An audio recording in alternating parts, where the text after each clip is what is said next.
In today's episode, we are getting down and dirty, and we're talking about something that could be a little bit triggering for some of you. I know it has been for me, and you're going to want to know what it is. So stick around and enjoy today's show. We grew up with the phrase, home is where the heart is, but our culture has shifted, and now the message is, home should be Pinterest perfect. I'm calling BS on that message. Home, it's not about the stuff, it's about the story. And whether you know it or not, your home is a reflection of you and is already saying something. So what is it that you want it to say? Hey, I'm Danny, a former first grade teacher turned home decorator. Going from a dual income to a single income so I could stay home with my babies meant budget, like ramen eating, Goodwill shopping budget. And I learned a few things along the way, like how to bring big style to your home without breaking the bank. And I'm sharing it all with you.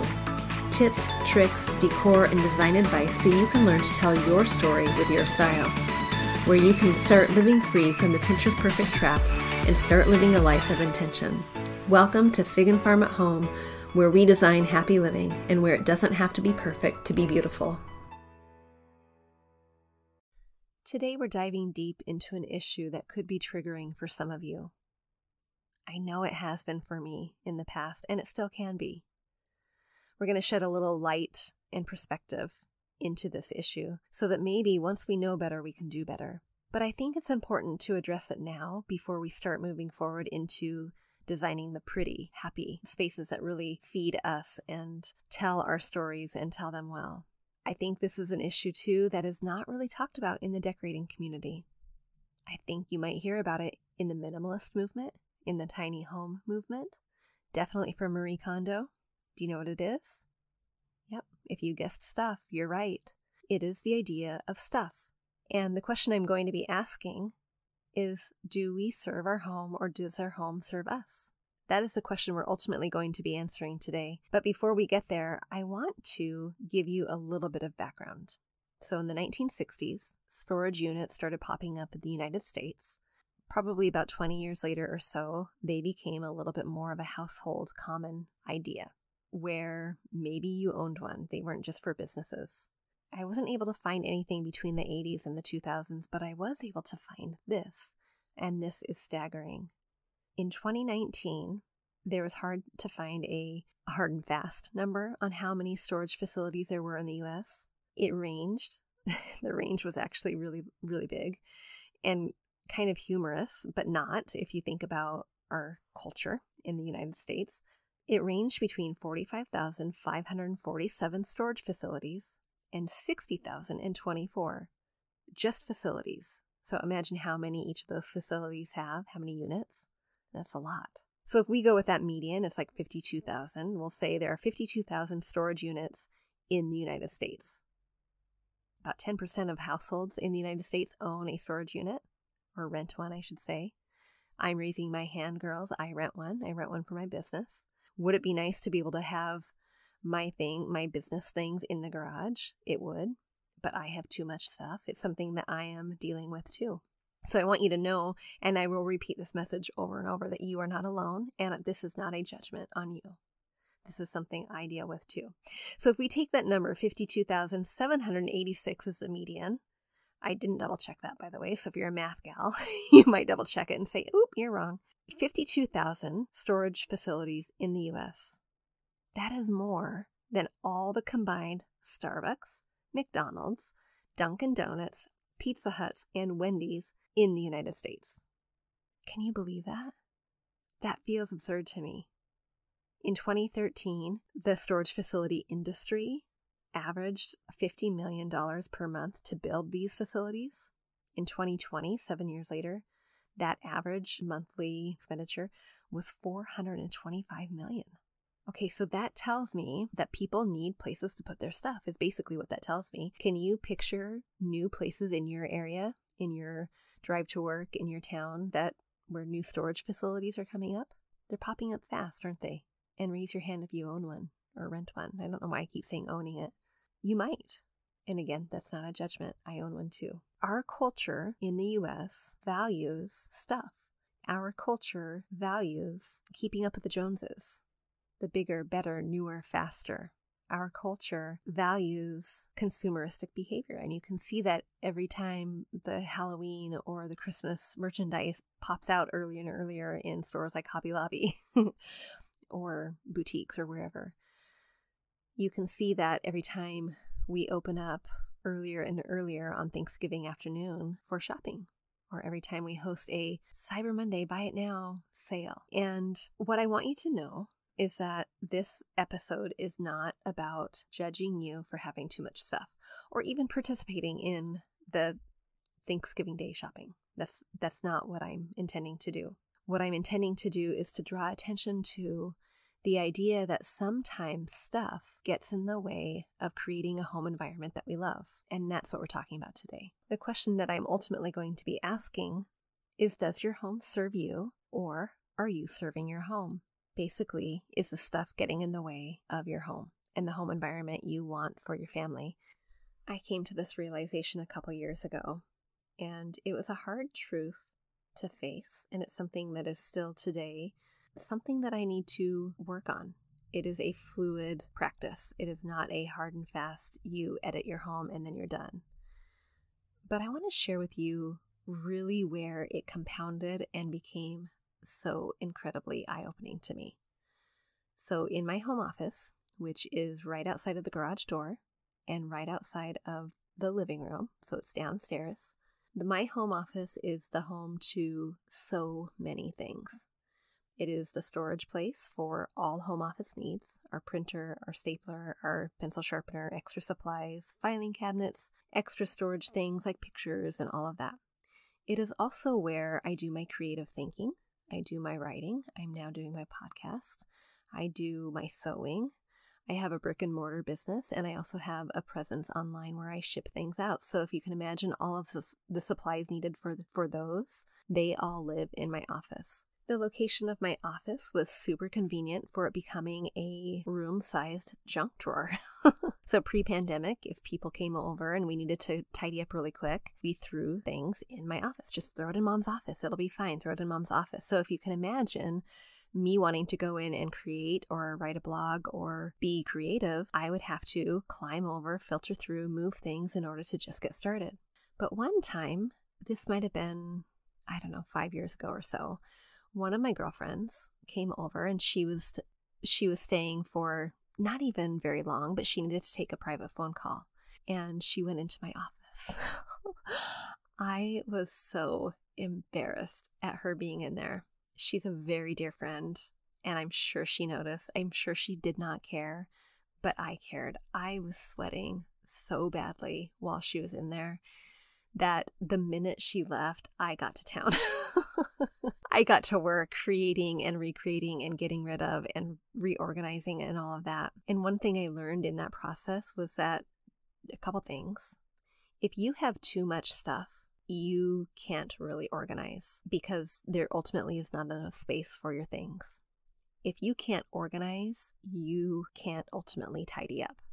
So if you think about managing your stuff in the biggest way possible first by editing, then you're able to find space for all of the things, and we call that organizing, right? And then from there you can tidy up. So that's just a quick side tip. We'll get into that much later. But from that experience, I was so embarrassed. And it really got me thinking about feelings attached to homes and feelings attached to, in that case, stuff and the overabundance of it and the untidiness of it and the unkemptness of it and the just too much. Okay, fast forward a year or two, and my mom passed away. And when my mom passed away, I became I don't want to say the organizer of her stuff, but the editor of her stuff, I guess is the right word. I edited my dad's home in order to create space for him that was a little bit more functional for what he needed. And what that meant was bringing some of her stuff home to my space. Okay, so I've already gotten this space really wonderful after that embarrassing moment with my girlfriend. Got it wonderful, got it nice and organized and neat. And yes, sometimes it's still the dumping ground, but it was great. And then I bring in my mom's stuff. And my mom was the master crafter. She was the master seamstress. She was, well, pretty much, she would just call herself the jack of all trades, but the master of none. I totally do not agree with that. She was so good at everything.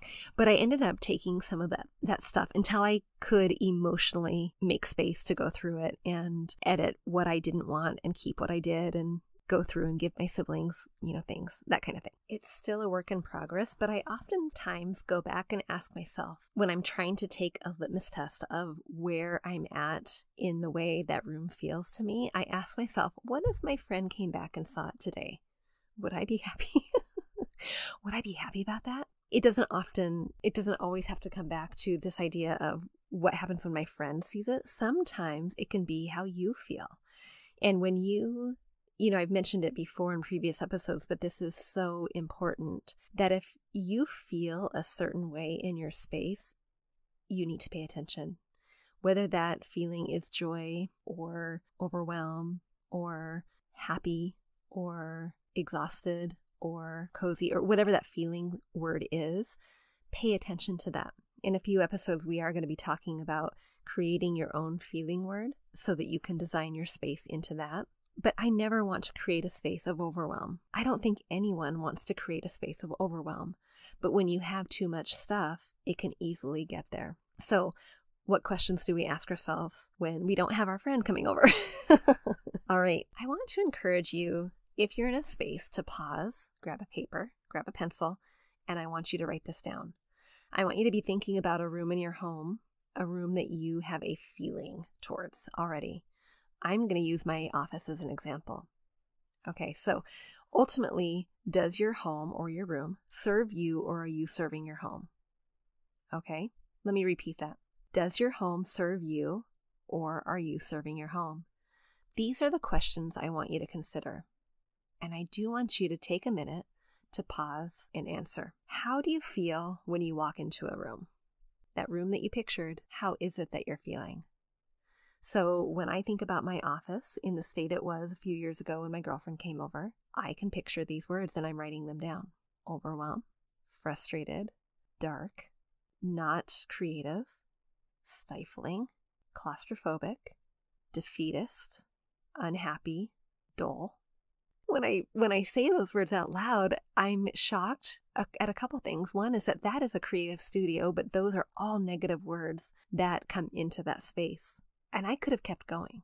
Those were the words I was feeling at the time that she came over. And I've mentioned it before in previous episodes, and it's something that we're going to be chatting about further and continuing this conversation. But paying attention to how you feel in a space is incredibly important. If you're part of my Instagram community or my Facebook group community, or find me on YouTube or wherever you find me, if you watched the announcement of this podcast and you watched my husband and I have the conversation where we were kind of joking about things I say that might cause him to pause, and he said, the home feels claustrophobic. And I laughed about it, and I did say, yes, we're going to be talking about that. That's super important. Claustrophobia in your home is not a good thing, especially in your home. If you're feeling claustrophobic in your space, something needs to change, right? Okay, so that's what I was talking about. Okay, so how do you feel in that room? What are those feelings? Now, if you came up with a list of negative words like I did, they conjured up images of, darkness and not an imagination and uncreative and all those negative things, that is a good indication that I am serving that room, that space. Maybe yours were more positive. Maybe yours were, I feel light and airy and free, and I feel like I can breathe, and I feel so creative, and I feel like I can relax anytime I want to, and they're all great positive responses. That's awesome. That is a really good indication that your home is serving you. That when you walk into that space, you don't have a whole lot of work to do to enjoy the purpose of that room. Another question to ask was inspired by my friend who showed up and needed to use my office. And that question is, if someone were to come over unannounced, what is your first reaction? Now, I want you to picture them coming over into that room that you're working on, that room that you've got in mind in the first step. If they were to come over unannounced, what is your first reaction? Not the reaction you want it to be, but what really is your first reaction? Is your first reaction an excuse for why it looks messy? Is your first reaction an embarrassment because that project you were going to do, or the paint that's halfway done, or the furniture that's outdated? Is your first reaction a negative response to a physical item? And if the answer is yes, then that is a really good indication that you are serving your home. If you are able to not think about the physical, but think about the person at the door, whether it's good or bad, whether it's oh, wow, you're here. Okay, awesome. How are you? Come on in to my office. Or whether it's oh, you're here. Whether it's a positive reaction to them coming over or a negative reaction to them coming over, think about that, because you're thinking about the person, not about the physical space. And if you're thinking about the person, positive or negative, chances are this is a good indication that your home is serving you, that you're in that space that either you just don't care, and that's great, or it is a space that you have created this environment that you just don't have to care. All right, the next question, how often are you organizing and reorganizing your things? Are you a stuff manager?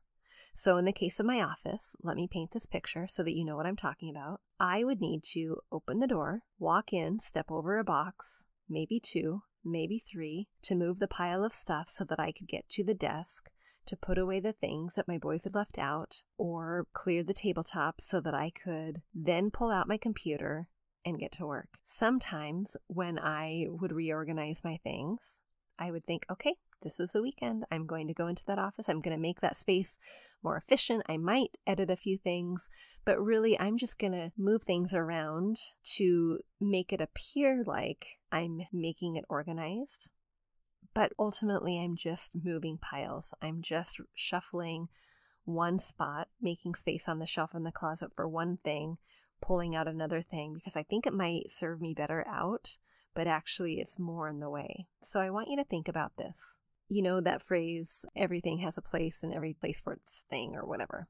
There is something true in that statement. And if you think about creating spaces for the things that you have, so let's say in my office, I need a space for my sewing things. And my sewing things are quite a bit because I have a couple sewing machines. I have all of my sewing notions. I have my fabric. I have some patterns or whatever. I need a considerable amount of space for my sewing things. I've created my space. Anything in excess of that space doesn't belong. I don't need it. So over time, I've gotten more fabric. I've taken some fabric out. I've used some fabric. But over time, if I bring more things into that sewing space and it doesn't fit, it doesn't mean that I create a new compartment for it. It doesn't mean that I push something out of a way and create a new space. It means I need to get rid of something else because it doesn't fit in the designated sewing space. And the same can be true for like in your kitchen with your pots and pans. If your pots and pans, if you have a designated space for your pots and pans, but they start spilling out and over into other spaces, that's a good indication that you have too much stuff. You have too many pots and pans. Same thing for your clothes. Same thing for your whatever. I mean, you can fill in the blank. Whatever space allotment you're giving yourself for whatever item it is, if you exceed that, that might be an indicator that you need to start editing. And it's always a fluid thing, right? So are you moving piles to create more space, to just then create more piles, to then move again? How often are you doing that? How often are you shuffling piles from here to there in with the false idea that you are organizing? That is an example of stuff managing. You are a stuff manager if you do that. So how often are you doing that? Are you doing it often? Or are you not doing it very often? And I think on this section, when you answer this question, if you are really specific about what it is you find yourself organizing and reorganizing and then reorganizing, being specific on that will help you get started with where you should edit. All right, the next question, and really the heart of the issue. Can you identify the purpose of your room, and is your room meeting that purpose easily? I'm going to repeat that one. And easily, by the way, is the key word here.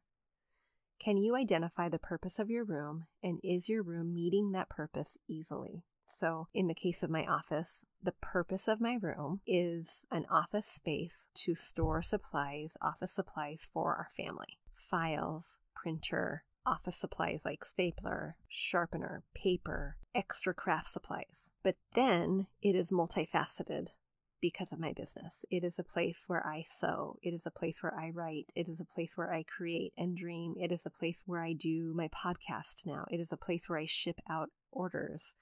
It is a place that really needs to be a multifunctional business space. Now, I know that all of those things live and cohabitate in that space, but now the question I really need to hone in on, and the one that you really need to hone in on, is your room meeting that purpose easily? AKA, how many piles and boxes and stacks are you moving? Are you getting out of the way in order to be efficient with your time? To be efficient with whatever purpose it is you have at hand in that space. If you are working on a dining room, your room is a dining room, and you know that the purpose of the dining room is family dinners, daily family dinners, and you know that you want that space to be fun and joyful and playful and a place where you guys can have great conversations, but every time dinner comes around, you are moving boxes off the dining room table. You are moving things off of the floor and around the floor in order to pull out the chair. That is an example of your room not meeting that purpose easily. What is it for you? Can you identify the purpose of your room? And is your room meeting that purpose easily? And if you answered no to that your room is not meeting its purpose easily, that's a good indication that your room is not serving you, that you're serving your room.